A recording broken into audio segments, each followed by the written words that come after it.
It's the properties that we reject that makes us the best. I've never done this before on a YouTube video, is to showcase some of the properties that we have rejected. Now, there's a lot of talk about selecting the right properties, but there's not a single video out there until this one that shows you why we rejected some of the properties, the case studies, the reasons why we decided that property isn't going to go ahead. And we actually have seen other buyers agents sell their clients those properties, right? And this is why it made me think that I really need to share with you the at least three properties that we have rejected in the last month and why we rejected it, right? So let's start. Number one, so this is a common occurrence in commercial property, is when the glossy brochure that is called an information memorandum and sales brochure says the property is yielding 6.5% or 7% in metro. And you think, wow, fantastic, I have found a unicorn, right?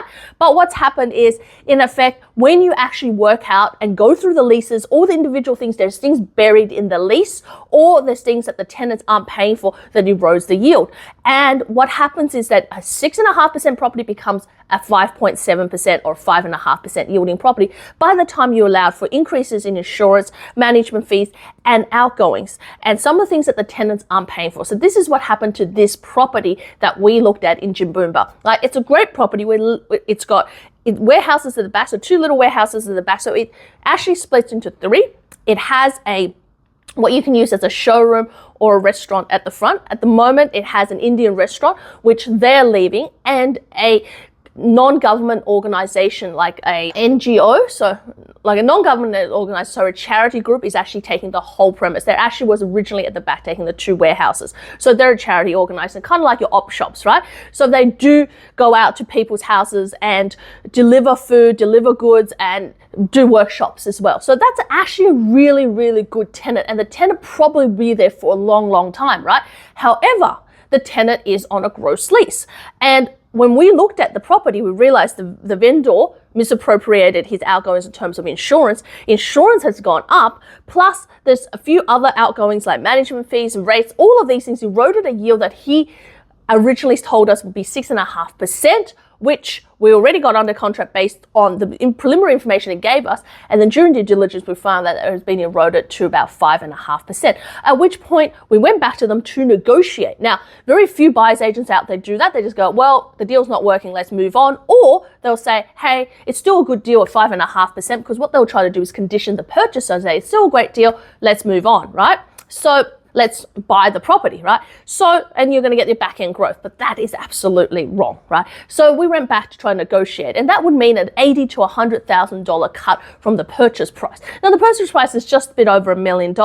Now, that's not going to happen, like that 10% cut. So as a result of it, we had to walk away from the deal. And the vendor was upset, we're upset, but hopefully he'll come to his senses and next time not misappropriate that, right? Or he might just wait a year, get the tenant on net leases, which is what we suggested, and then move on, right? Get the tenant on net leases and then try to sell it, right? So that's number one.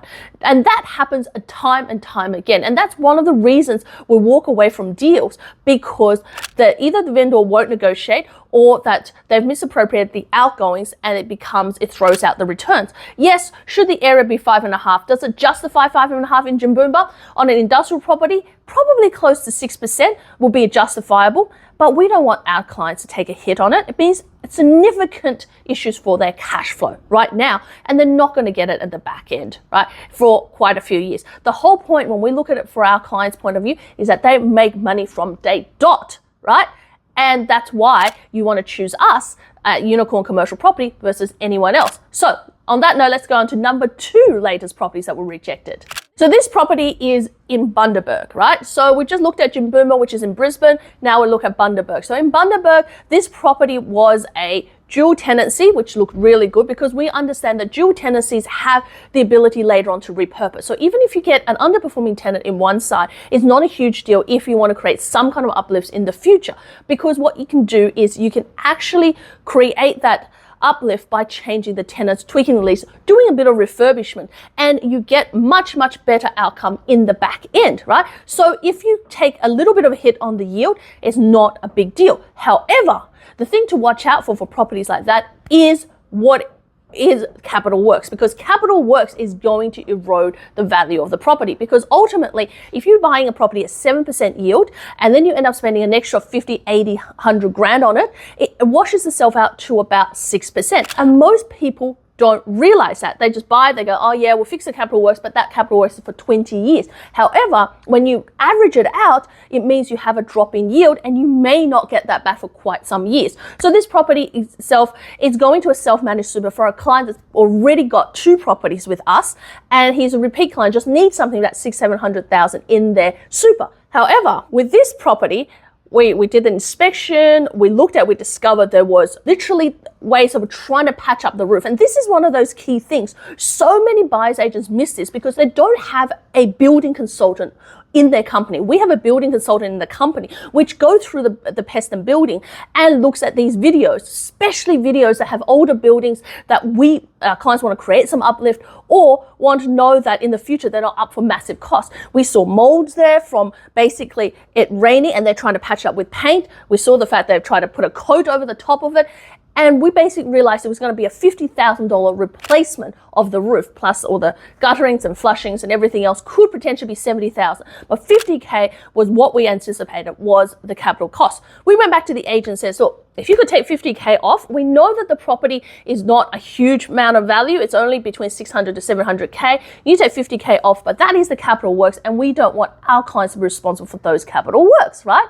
So the vendor comes back and says, oh, no, we got a quote, it's only $8,000 to replace it. Well, that's a patch job. We normally, any other buyer's agent will say, here it is, you can off you go, you can buy it, and we know what happens is within 2 years, our clients are hit with a $50K bill, right?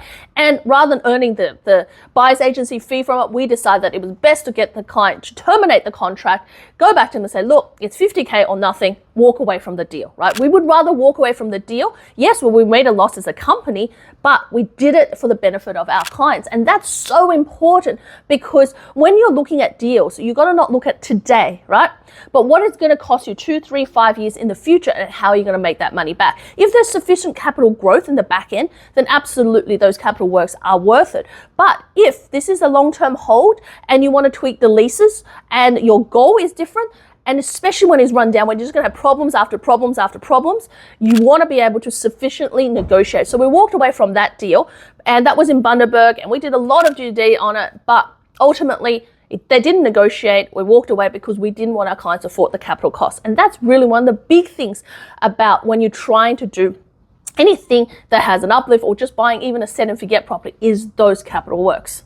And this final one I want to share with you is actually one that one of our other buyers agents in the market have actually put their clients through, and they've advertised that they're going to get about 7% yield on this deal, and it's in Brisbane, right? Yeah, of course, $2 million, 7%. Everyone looks at the ads and think, wow, fantastic, they've created a great deal. However, it's a property we actually saw over a year ago, literally over a year ago. So this property's been on the market for a year. It doesn't matter if the property's on the market for a year or 3 years or 2 months, right? The main thing is what you do with it, right? And we looked at it and we rejected it about a year ago. And the reason we rejected it was it's a little area that has had a good residential growth, but only one strip of shops, about 5 shops there. Most of them are allied health with a cafe, right? So it's a good little like strip shop of tenants, right? And in there you've got, it's pitched at, right? The agent says, oh, it's medical tenant, but it's a tenant that's actually doing a little bit better than pretty much your beauty therapist, right? So he does injectables in there mostly, not anything medical in terms of plastic surgery, but mostly your injectables, and he's sharing the premise. And plus on top of that, that is a lease back. Now we looked at it for a few reasons. Firstly, it was an old property that was converted to medical, which is no problem, because there's a lot of houses that get converted to medical, to childcare, to allied health, which works really, really well in the future and will continue to deliver really great value. But these are the 3 reasons we rejected it. Firstly, it was about compliance, right? What can you put there? Can you really put medical in there? And the answer is actually no. And we did some research on the tenant and what he does, and we realized that instead of it saying, well, he does cosmetic surgery or cosmetic improvement, he actually only does injectables, which is your typical salon. Plus, he's sharing the premise with other people, like practitioners. So you have more of a transit setup rather than something really solid. Yes, he's going to give a lease back, but that lease and the amount of rent he's paying is also inflated. So your 7% truly in the market is about a 6%, which means that really on the face of it looks good, but in reality, after a few years, it's going to drop and you're not going to get the value back on that property. So that was number one. Number two, we rejected it was access, right? It was said that, oh yes, this is a development potential and access, but it's actually the second along the way. Instead of being on the corner block, this is the second. On the corner block, they've got allied health and medical. Quite a few of those are dentists, psychology clinics, and all of that. And that's your true medical. Now, next door to that, you've got the tenant down below, which is the injectables and beauty and cosmetics, injectables, and then upstairs you have the residential tenancy there, right? The residential tenancy. Now, that's all fine, and it used to be an old house converted. Now, the thing is, it's access, right? You go look at it and you go, okay, well, in order to get into the parking space of the back, right, you have to actually go past. It has to be easement with the one on the corner. So you could never truly develop this site. It might look like it's a development potential. It might be for $2 million at 7% looks really good in one of the upper markets of Brisbane. But of course, it's traffic as well. There's literally no foot traffic there except for when you actually have a destination tenant who's coming to see the tenants, right? But the thing is access, right? When they go and see this tenant, they're either going to have to park on the street, the back is very congested, and if you try to develop this, you're going to have a lot of problems in next door. So it's not a true development site as they put it to be, right? Number three is about compliance, right? So compliance, we had a look at the air conditioning, we had the way the was set up. I actually got a building consultant in-house to go and have a look at it. And this is one of the benefits of being with Unicorn Commercial Properties. We have all the expertise in-house to be able to support you in your journey, right? So if you're looking for uplift, you're looking at doing things, so you need someone who really knows their stuff in building, then you need to make sure that they're on your payroll, right? They can actually support your clients, right? And that's what we do. We had a look, and it was like, well, the steps on the side, there's no disability access upstairs. If the tenant wants to leave, you have to put in whole ramps and everything if you want to attract a similar tenant, or if you want to put NDIS tenant. There was no disability access from the back, no disability access on the front section. Very, very hard to get through. And they had old air conditioners, which is going to start costing money within 2 years, right? So, and then we looked at to make sure there was basins, doors, exit fire, all of those things had issues with that compliance. And we knew to get something up to code in terms of compliance was going to cost a lot of money. So on the face of it, yield looks really great, purchase price is great, but in reality, the purchaser who bought this property from one of the other buyers agents in this market really need to rethink what they're doing, because ultimately they're not really going to get the benefit of what they're thinking, which is that stability of income, the growth potential, as well as the uplift, because of all of these issues. That's going to chew in their money and it's going to become issues that become evident in the next 2 years.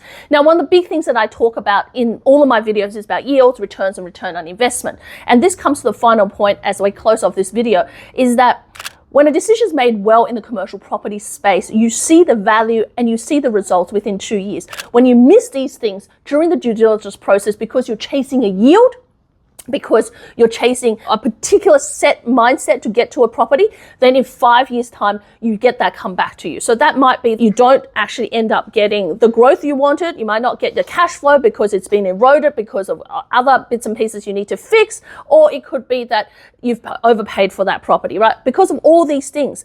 And one of the typical things that I see in the market that people do, that investors do, is that they overpay for a property by buying the incorrect yield. I saw that a lot in COVID. It's still happening today, where they're being talked into buying properties at lower than the cap rate in the market. So the cap rate in the market, in any market, defines what that return is. So for example, you want an industrial property in regional Queensland, that's usually about 7% yield. The problem is so many buyers agents out there are talking their clients into buying those properties at 6.5% yield. And that's why we really toe that yield line. It's okay for us to lose a deal, but we're absolutely not okay if our clients are not getting the right returns in the right areas for those properties. And if we can't foresee a pathway for them in 2 to 3 years, then we're basically saying this deal's not right for them and we're canning the deal. And you should look at your investments the same way. If this property is not going to deliver that, that's not right for you. And that's why they're properties that we reject, and that's what makes us the best. So want to find out more? Check out our links below. But make sure you subscribe, hit the bell, pass this video around so other people know what to not invest in the commercial property space.